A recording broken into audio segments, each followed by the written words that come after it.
I'm Stephen Romo in for Joe and Savannah today, and we do begin this morning with what's expected to be another volatile week for the stock market, spurred on by President Trump's back and forth on tariffs with trading partners around the world. Late Friday, U.S. Customs and Border Protection said smartphones, computers, and other tech devices will be exempt from tariffs. Now, most of those products are produced in China, that country, of course, welcoming the move. But the exemption could be short-lived after the president said just yesterday that he's soon planning to impose new tariffs on semiconductors. We'll speak with NBC News senior policy reporter Shannon Pettypiece on what this means. First, though, let's get to our Washington correspondent Alice Barr with the latest. Alice, good morning. Good morning, Stephen. Yeah, here at the start of what could be another rocky week on Wall Street, investors are weighing these announced exemptions for Chinese-made tech products against Trump administration signals that the reprieve won't last long, all of it adding confusion to an already uncertain economy. This morning, more tariff turmoil. The Trump administration's surprise move exempting tech devices like smartphones and computers from punishing 125% tariffs on Chinese imports, though a 20% levy remains, giving stock markets an early boost, even as President Trump suggested the reprieve would be short-lived, with new tariffs coming on imported semiconductors. Like we did with steel, like we did with automobiles, like we did with aluminum, which are now fully on. We'll be doing that with semiconductors, with chips. The president saying details would come over the next week, and the Commerce Secretary said smartphones and computers would be included in those new sector tariffs, also touting upcoming tariffs on pharmaceuticals. We need our medicines and we need semiconductors and our electronics to be built in America. The uncertainty over when import taxes could hit and how much they'll force prices up, setting American consumers on edge. I feel like I shouldn't have to be checking the news every single day to make sure I can afford products that we've all been kind of accustomed to. As small businesses that import from China stock up early to head off price spikes. So they just kept exponentially growing, and so it's been really a nightmare. Those signs of economic stress raising concerns among forecasters like investor Ray Dalio, who predicted the 2008 financial crisis. I think that right now we are at a decision-making point and very close to a recession. And I'm worried about something worse than a recession if this isn't handled well. As the Trump administration urges calm. And looking ahead to today at the White House, President Trump is hosting the president of El Salvador amid a fight over the migrants the Trump administration deported to a mega prison in that country, and one in particular who the administration admits was mistakenly deported but has not been returned to the U.S. despite court orders to take steps to bring him back. Stephen? All right, more to come. Alice, thanks. Well, the trade, tariffs, and market turmoil were the main focus for White House trade advisor Peter Navarro as he appeared on NBC's Meet the Press on Sunday. Here's moderator Kristen Welker with more. Hello there, Stephen. This week on Meet the Press, I spoke to White House trade advisor Peter Navarro about concerns Americans are having over market uncertainty. On the campaign trail, President Trump promised to bring down prices on day one. Now he's telling Americans there's going to be a transition cost. I don't have to tell you this. People are worried about everything from their retirement savings to the prices they're going to pay at the grocery store, whether shelves will be stocked. I think the big question is how long will Americans have to wait? How long will this transition of uncertainty last? Well, let's talk about both recession and inflation, because there was some really big news this last week. And I'm going to answer your question. Trust me on that. So we had really good news on the inflation front. Both the producer price index, which is wholesale prices, consumer price index, had the lowest print since fall of 2023. Really good news. Congress passed the resolution, the budget resolution, which lays the groundwork for having the biggest, broadest tax cut in American history before August. Now, what does that mean? What does it mean for both recession and inflation? It means that we're going to have a debt-neutral tax cut financed by tariff revenues that's going to stimulate growth. It could be worth as much of 1.5 points in terms of GDP growth. At the same time, it's deflationary, not inflationary. It's unlike the Biden fiscal measures, which were just pure debt-driven. So there's really good news here. You can see my full interview and a lot more at meetthepress.com. You can also get more Meet the Press here on NBC News Now every weekday at 4 p.m. All right, Kristen Welker, thanks so much. And let's get more of all of this with NBC News senior policy reporter Shannon Pettypiece. Shannon, thanks so much for being with us this morning. So there's been so much will they, won't they, sort of back and forth with this. The latest on the phones and tech devices getting this exemption, but even that has some confusion. What can you tell us? Yeah, so what are consumers supposed to do? If you need to upgrade your phone, if you need to buy a laptop for your kid, how are you supposed to make these decisions? I would say right now there's kind of a reprieve for a bit. These electronics are still going to have a 20% tariff on them, which is not nothing, but it's not the sort of catastrophic situation we were looking at with 120, 150% tariff, which would have driven things like an iPhone up by hundreds of dollars. Ooh. So consumers still could see a price increase. And then you heard the president there over the weekend saying that additional tariffs could also be coming. So it seems the one thing that is for certain, at least in the near term, is that tariffs are sticking around. How much they are, when they're going into place is still kind of in flux, but that tariffs are going to still be around. And that's going to mean companies are going to have an additional cost to bring things into the U.S. And either they will pass all or some of that on to consumers, or they'll take lower profits and try and cut costs elsewhere.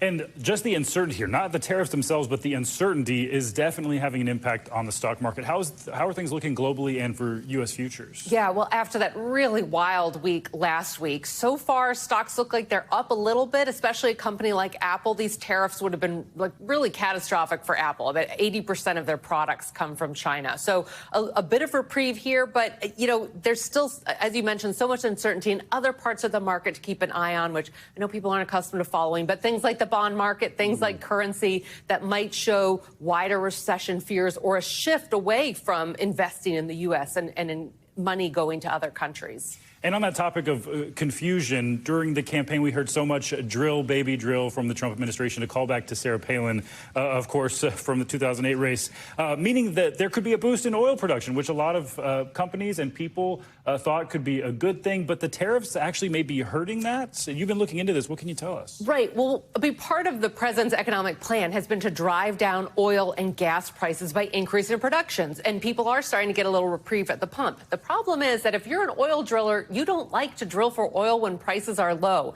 And oil prices have come down because of fears of recession. Costs for oil producers have also gone up. So the steel, the pipes they need, all of that has also gone up before tariffs. So oil companies are seeing higher costs, a lower price of oil. So they're starting to cancel projects and pull back from drilling, which could mean less oil produced in the U.S. and eventually higher oil prices and higher gas prices for consumers at the pump. Wow, just so many facets continue to play out from this. Shannon, thanks for helping us understand this. We appreciate it. All right, to Pennsylvania now, where a man is facing charges including attempted murder in connection to a fire this weekend at Governor Josh Shapiro's official residence. Police evacuated the governor and his family from their home around 2 a.m. on Sunday morning. Thankfully, no one was hurt. NBC News correspondent Shaquille Brewster is in Harrisburg with more on what police say appears to be a targeted attack. Hi there. Yes, police say a 38-year-old man is in custody after he broke into the home of Governor Josh Shapiro and started a fire. While no one was injured in this attack, it's being called a targeted attack.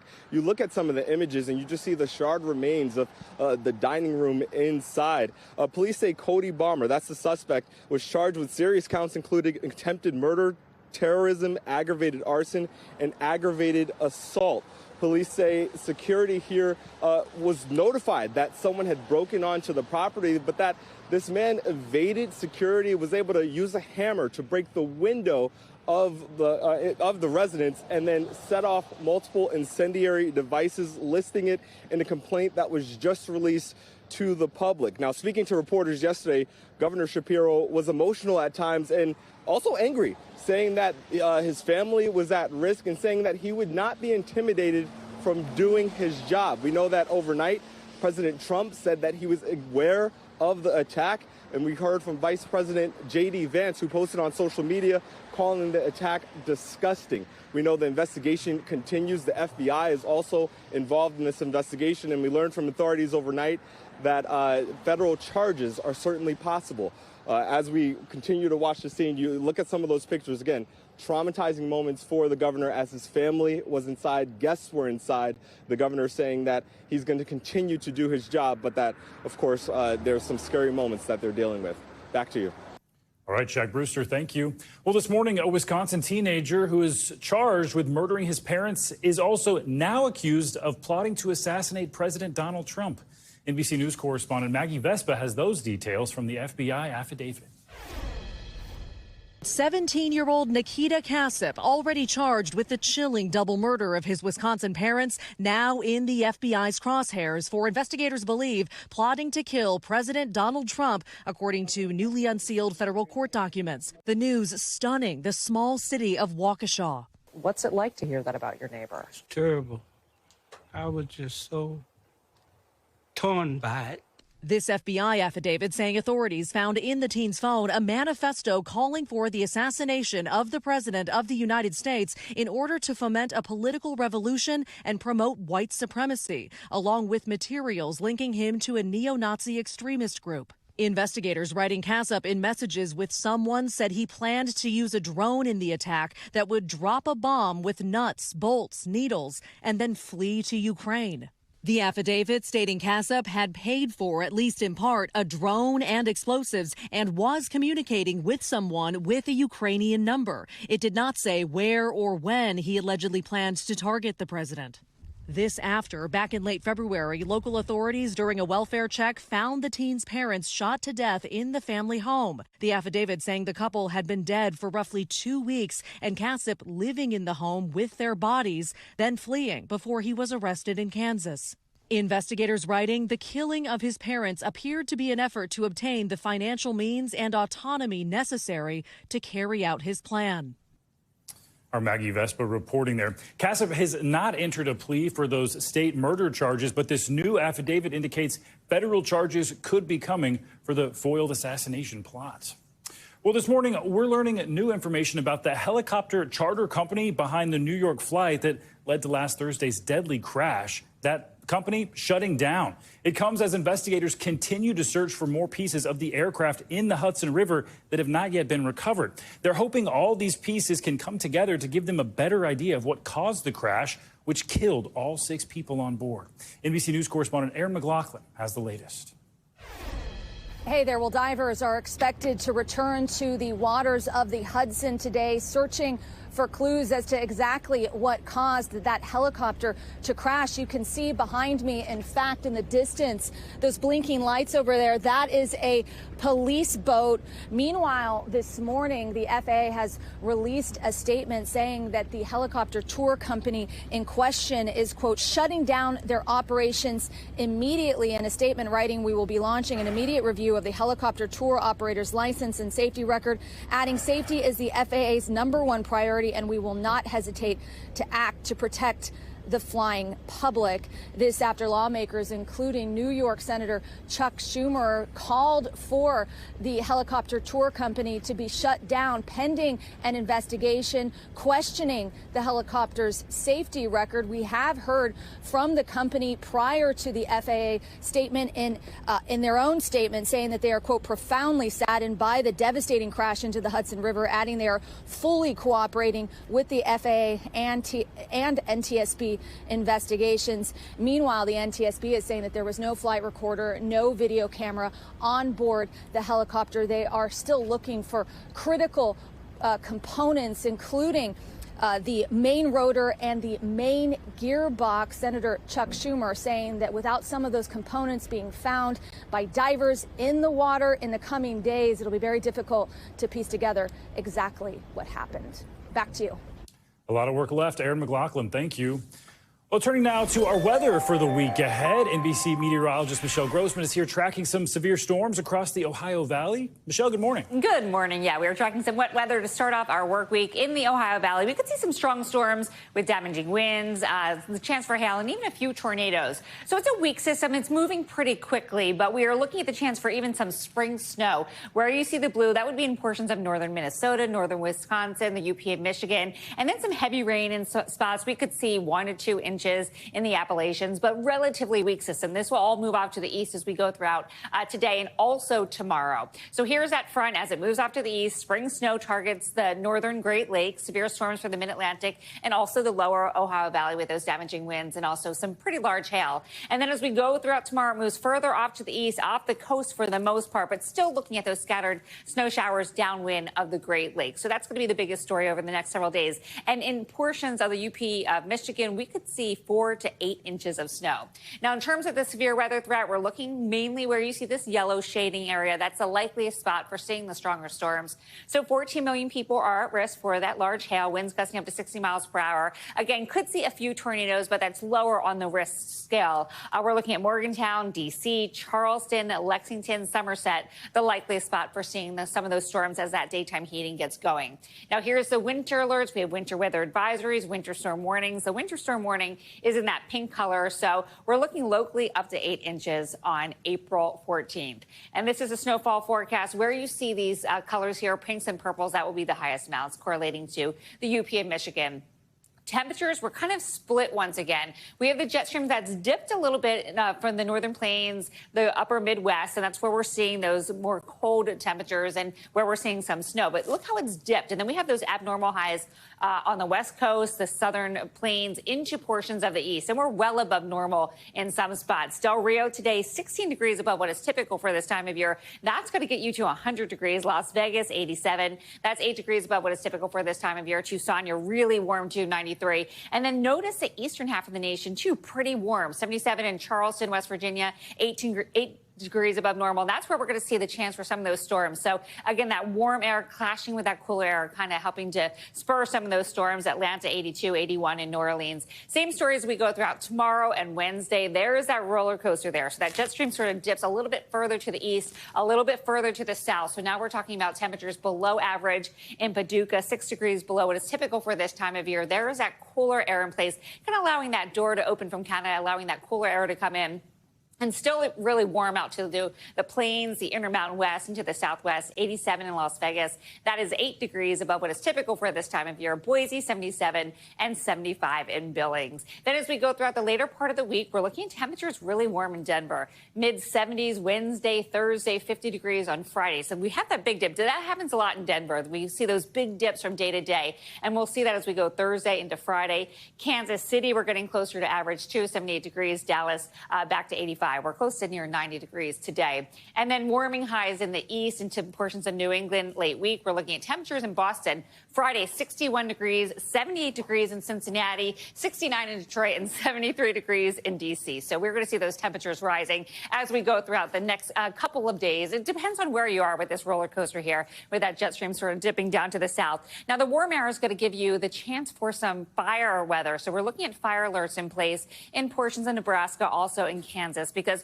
we have an elevated risk. We're looking at winds gusting up to 50 miles per hour, low humidity, dry vegetation. So that's going to elevate the risk there. So we have so many stories going on today. Wow, yeah. Right? We have spring snow, we have spring showers, we have fire weather, and we have those kind of roller coaster temperatures. And I was just complaining about the gross weekend in New York City over the weekend, and now the warm up today on a Monday. And I was in Florida for the weekend. Okay, now you're just 82, bragging. Wow. sunny. Could not be more perfect. I'm so jealous. I know. I was texting my friends at home. I'm like, sorry. I bet. Michelle Grossman, thanks so much. Well, Sunday was a white-knuckle ride all the way at the Masters as one of golf's biggest stars finally achieved a career milestone. After years of heartbreak, Rory McIlroy got his first green jacket Sunday in a thrilling final round at the Masters. That victory did not come easy, though. It seemed like he won and lost the tournament about 4 different times. Early on, he lost the lead, and later on he put a ball in the water in a critical spot. Then, when it mattered most, he birdied 17 and bogeyed 18 just when you thought it couldn't get any more dramatic. But that forced a sudden death playoff where he drained a 4-foot putt to seal the deal and complete the career Grand Slam. McIlroy becomes just the 6th golfer in history to win all 4 majors, joining legends like Jack Nicklaus and Tiger Woods. Tiger himself posting on X, "Welcome to the club, Rory. You're part of history. Proud of you." Thanks for watching. Stay updated about breaking news and top stories on the NBC News app or follow us on social media.